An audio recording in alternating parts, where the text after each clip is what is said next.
El castillo al cual mi criado se había atrevido a entrar por la fuerza antes de permitir que, gravemente herido como estaba, pasara yo la noche al aire libre. Era una de esas construcciones en las que se mezclan la lobreguez y la grandeza, y que durante largo tiempo se han alzado cejijuntas en los Apeninos, tan ciertas en la realidad como en la imaginación de Mrs. Radcliffe. Según toda apariencia, el castillo había sido recién abandonado, aunque temporariamente.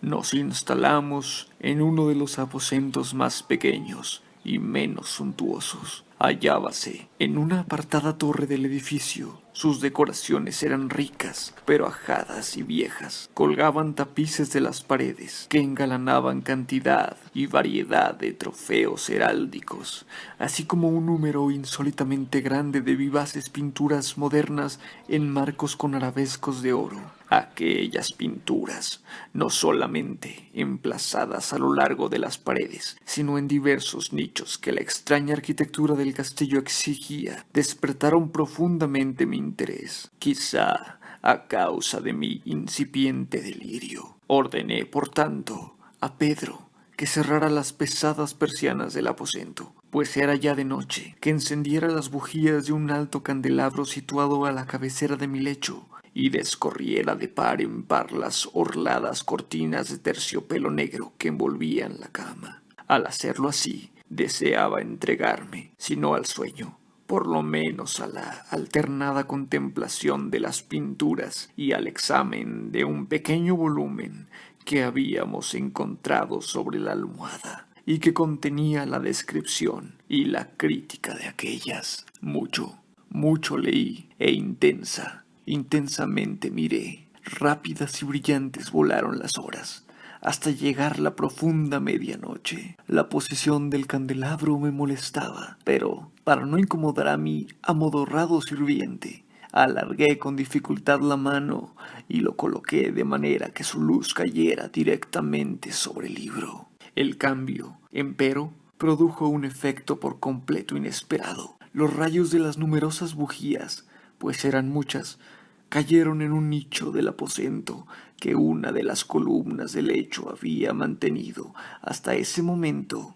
en la más profunda sombra. Pude ver así, vívidamente, una pintura que me había pasado inadvertida. Era el retrato de una joven que empezaba ya a ser mujer. Miré presurosamente su retrato y cerré los ojos. Al principio no alcancé a comprender por qué lo había hecho, pero mientras mis párpados continuaban cerrados, cruzó por mi mente la razón de mi conducta. Era un movimiento impulsivo, a fin de ganar tiempo para pensar, para asegurarme de que mi visión no me había engañado, para calmar y someter mi fantasía antes de otra contemplación más serena y más segura. Instantes después, volví a mirar fijamente la pintura. Ya no podía ni quería dudar de que estaba viendo bien, puesto que el primer destello de las bujías sobre aquella tela había disipado la soñolienta modorra que pesaba sobre mis sentidos, devolviéndome al punto a la vigilia. Como ya he dicho,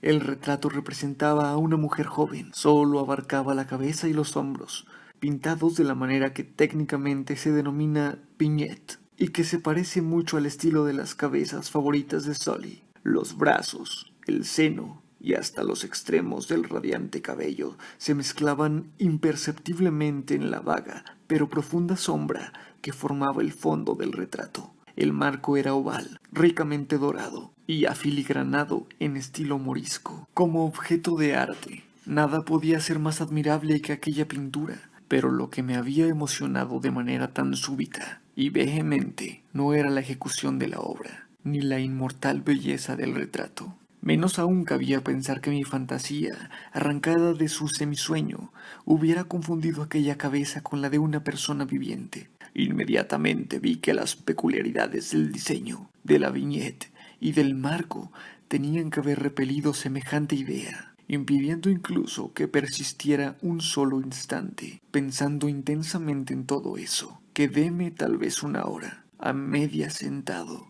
a medias reclinado, con los ojos fijos en el retrato. Por fin, satisfecho del verdadero secreto de su efecto, me dejé caer hacia atrás en el lecho. Había descubierto que el hechizo del cuadro residía en una absoluta posibilidad de vida en su expresión que, sobresaltándome al comienzo, terminó por confundirme, someterme y aterrarme. Con profundo y reverendo respeto, volví a colocar el candelabro en su posición anterior. Alejada así de mi vista la causa de mi honda agitación, busqué vivamente el volumen que se ocupaba de las pinturas y su historia. Abriéndolo en el número que designaba el retrato oval, leí en él las vagas y extrañas palabras que siguen. Era una virgen de singular hermosura y tan encantadora como alegre. Acaiga la hora en que vio y amó y desposó al pintor. Él, apasionado, estudioso, austero, tenía ya una prometida en el arte.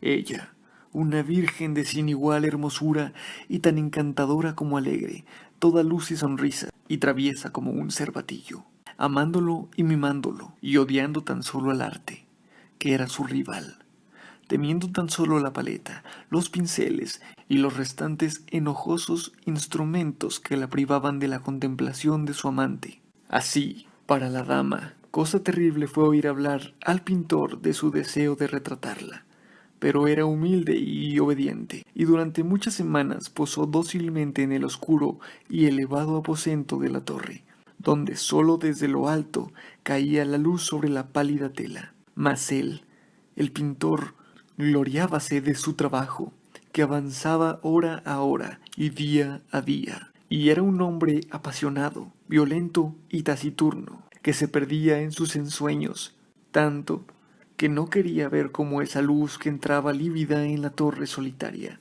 marchitaba la salud y la vivacidad de su esposa, que se consumía a la vista de todos, salvo de la suya. Mas ella seguía sonriendo, sin exhalar queja alguna, pues veía que el pintor, cuya nombradía era alta, trabajaba con un placer fervoroso y ardiente, bregando noche y día para pintar aquella que tanto le amaba y que, sin embargo, seguía cada vez más desanimada y débil.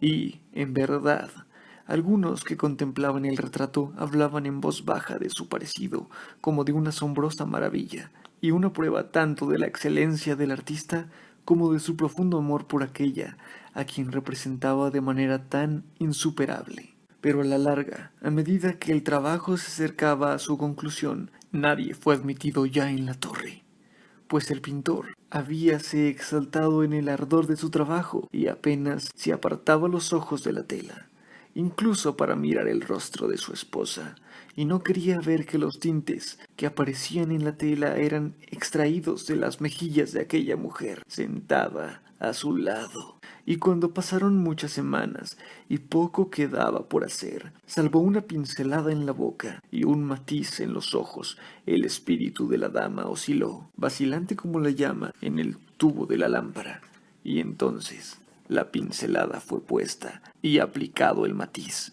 y durante un momento el pintor quedó en trance frente a la obra cumplida. Pero cuando estaba mirándola, púsose pálido y tembló mientras gritaba: Ciertamente, esta es la vida misma. y volvióse de improviso para mirar a su amada. Estaba muerta.